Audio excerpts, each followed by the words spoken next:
Hi guys, it's William here with Adventure Bushcraft. Welcome back to my channel.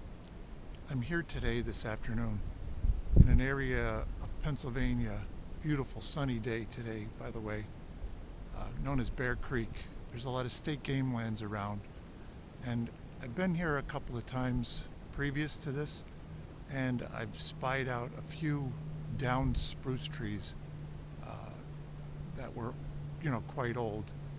And I'd like to see if we can maybe collect some fatwood from them.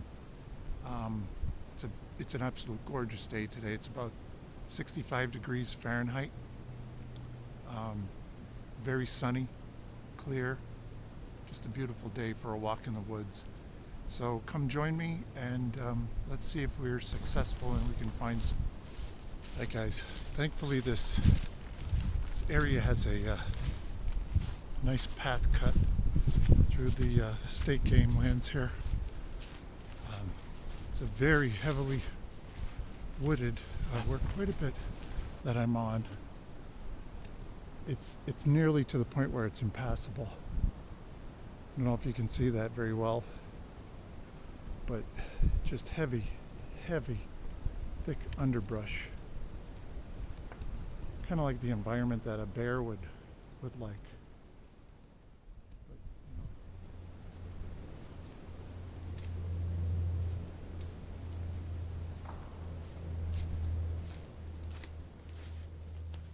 You can see, it's got a smooth bark, typical of your spruce tree,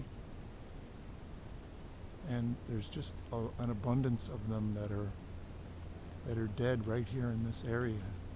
So I'm not sure what went wrong, whether it was a blight or something got them. This is the one that I'm interested in, and that we're going to see if we can find. You can see that the tree broke right off, probably a lightning strike or wind, and the fact that it was dead for a long time probably weakened the tree. It's pretty straight, so I think it'll work well. Hang in there, stay tuned. I'm going to attempt to take this off and I'll be back to you.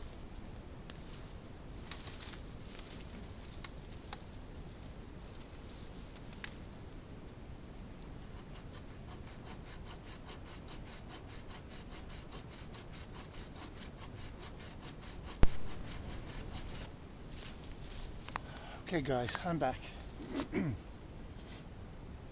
I've gotten the branches off, and I'll tell you what, I'm not as young as I used to be, but I can tell you straight away that it was a formidable task, even for a strapping young lad like myself. But anyway, I managed to get them off. This is the one that was closest to the tree, and right away, without any, tests or denial, I can tell that these are definitely good specimens for fatwood. Not only by the fragrance, they smell very fragrant of pine, so you know that there's a lot of pitch or resin present. But if you take a look too at the end here that was closest to the main trunk of the tree, you can see like the darkened wood here.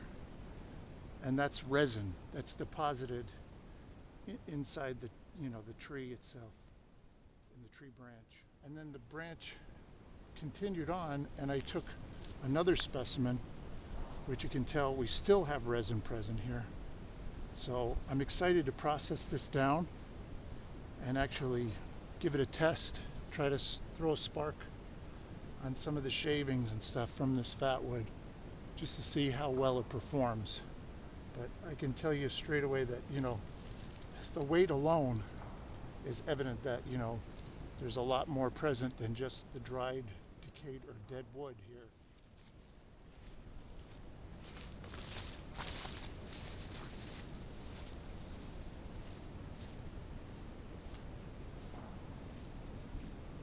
You hear this one tree that they had just taken down.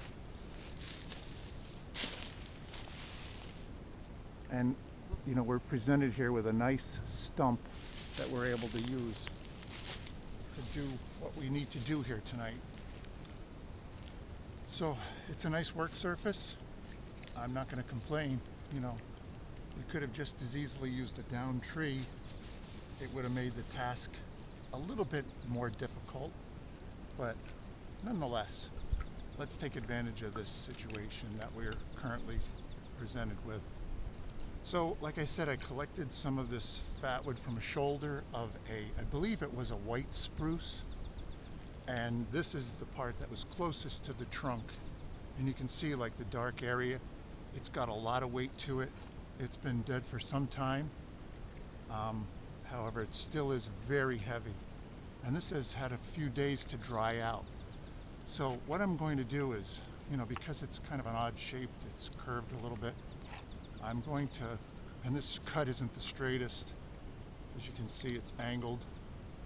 So what I'm going to do is I'm just going to take a piece of this off so that we can straighten this up a little bit and make it easier to work with.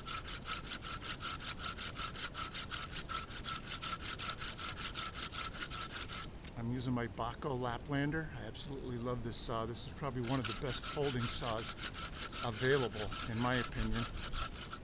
It's made in Sweden. I'm a big fan of a lot of Swedish things, including their cars. My wife and I and my daughters all own Volvos, and I think they're just tremendous. They work very well, they're very safe, and they're a lot of fun.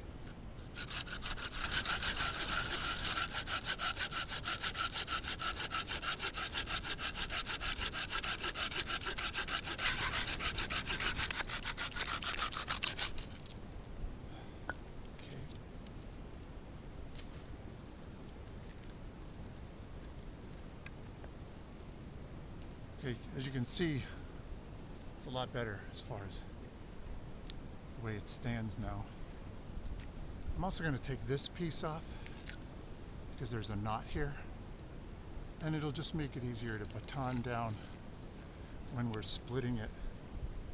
And what I'm going to try to do is I'm going to try to get the same type of angle on the surface of the cut as our bottom, or the piece that I just cut off.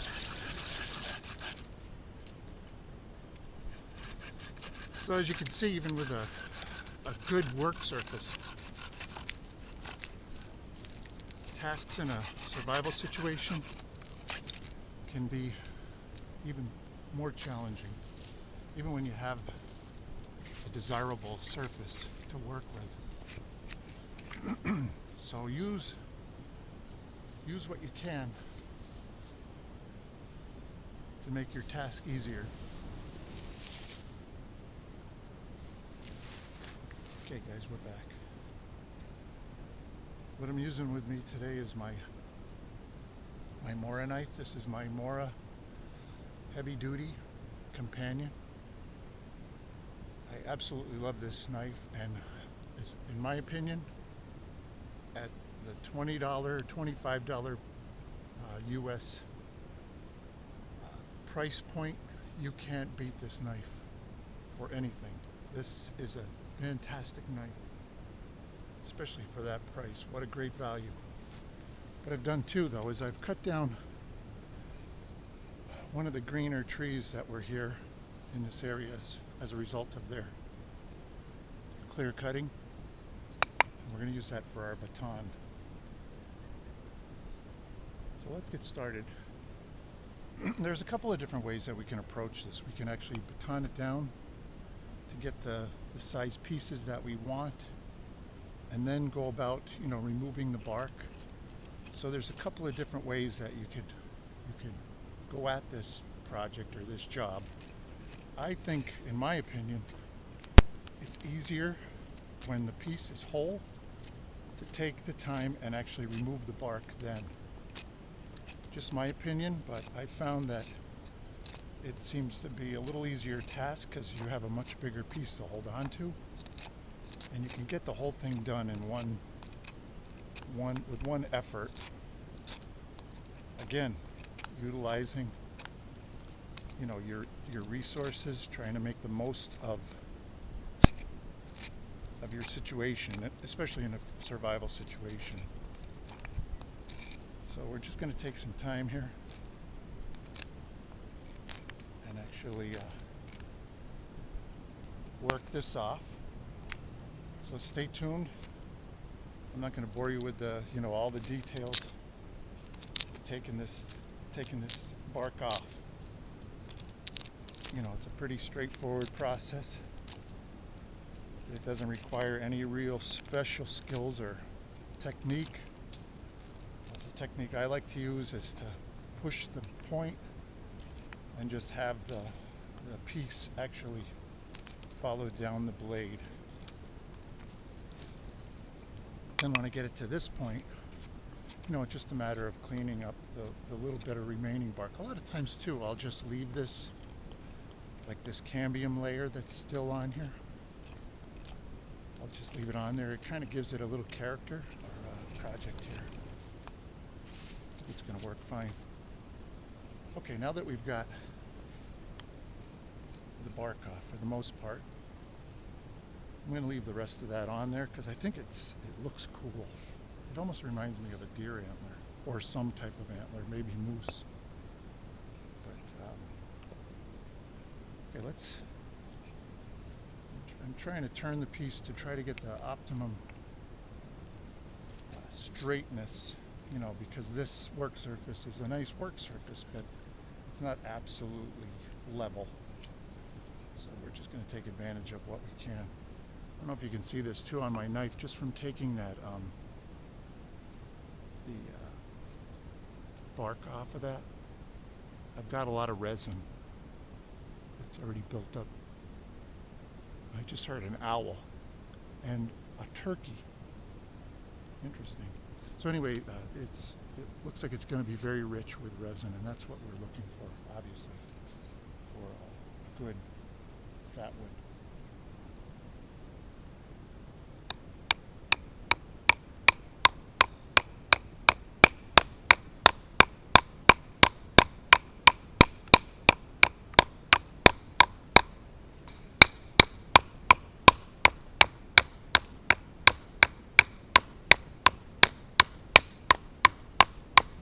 Of course, my baton is somewhat on the light side, if you will. Okay, I'm back. What I've gone ahead and done is employed the use of a bigger baton, one that's much more green, so it's got a lot more weight to it. The one that I had used, in the beginning here is this one that was a lot lighter and smaller in diameter, but it was also old. It was, from a piece of dead wood. This one is green. This was one of the trees that they had knocked over in their clear cutting operation. So found that one. I'm going to go ahead and use that one.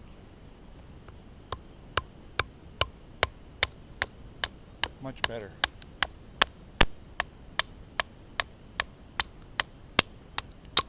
Of course, at this point, this is a lot smaller piece as well that we're working with. The thing you definitely want to protect is your legs when you're working close to your body. You don't want to, be anywhere near the inside of your legs. Some major arteries there. You sever one of those and unfortunately it's lights out, and it'd be in a hurry.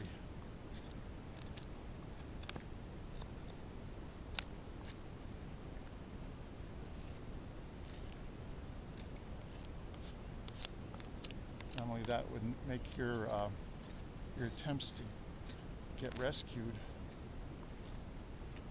nearly impossible, because you wouldn't have the ability to move without the risk of bleeding out. So be careful of it. Yep.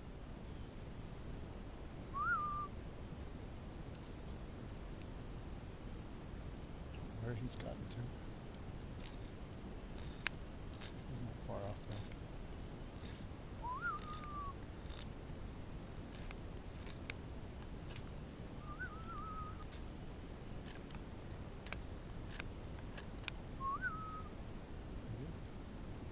buddy?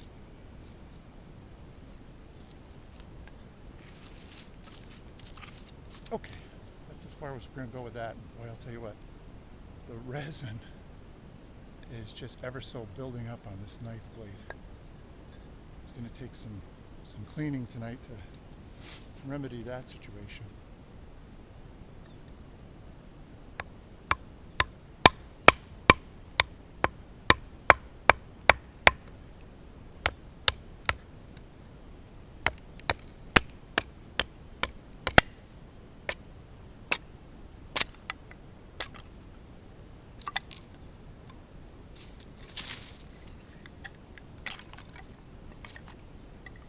Nice, very nice and straight. This specimen is going to be very nice. The other one was nice too, but you know, it does have a little curve, which isn't always, you know, most desirable.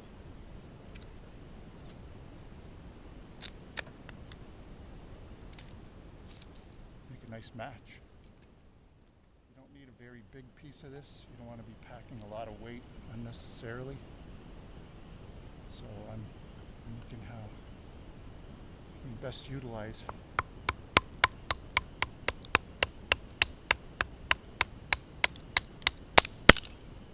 this material and still not have it be too heavy. It's a pretty lightweight piece. I know it is a little bit larger. I'm going to take this one down in half.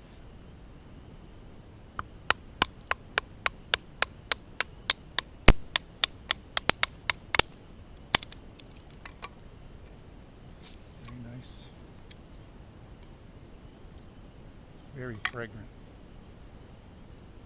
Smell. No, you can't smell that?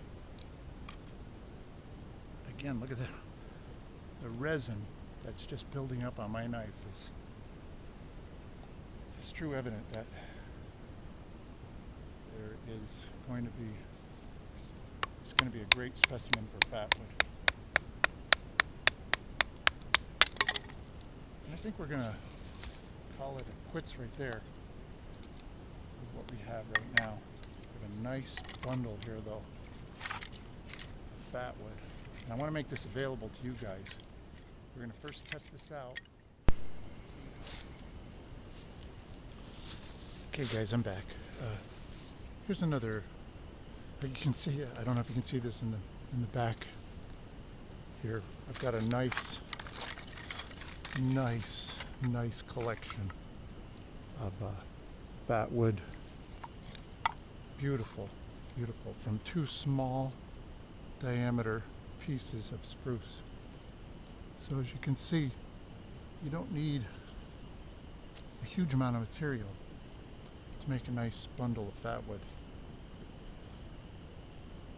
I'm going to try this one though. This is another piece that, you know, I felt had a substantial amount of resin in it. And I wanted to share this with you just to see if, you know, it is in fact going to work. I don't know. I haven't tried it yet, so you're going to be the first one to experience it with me. So let's see how we do throwing a spark on this one.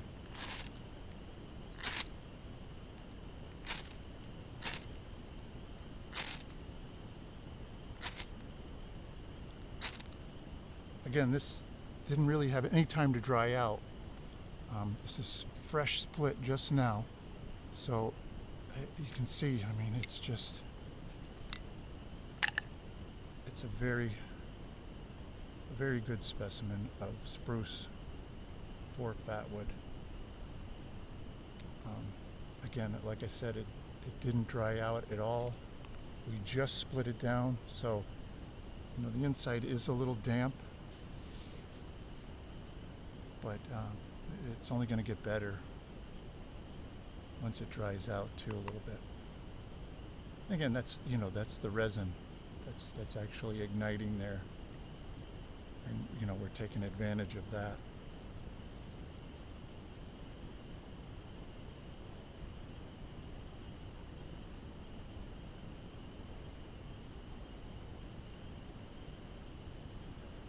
With a little effort, we could nurse this right into a healthy flame if we wanted to, you know.